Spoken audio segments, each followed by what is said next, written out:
I can't say enough about the way that communities, families, educators, and students all came together to keep school going in really unprecedented times. Oregon education officials released a new report today showing graduation rates for the class of 2021. Overall, the number dropped 2% from the year before, but still, the graduation rates was actually higher than pre-pandemic school years. Ashley, you have been looking into the data for us today, and you talked with education leaders.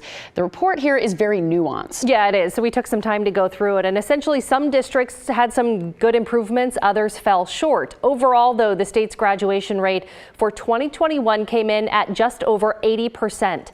Education leaders are highlighting this as the second highest rate in state history, so they're happy about this, but it is still a 2% drop from the year before in 2020. So that indicates the toll that a full year of remote learning took on many students in Oregon. Now, there's another part of this story, too. Last year, Oregon loosened some of the requirements to graduate in response to the pandemic. It got rid of what's called Essential Skills Assessment requirement. That's where students had to demonstrate their skills in reading, writing, and math. So I asked the director of the Oregon Department of Education if that had any impact on the graduation rates. I would strongly argue that our students are reaching very high and rigorous standards. So Oregon did not change any of its credit requirements for earning a diploma. Again, our requirements were highly rigorous, and I don't think our students' rates were increased because of any change there.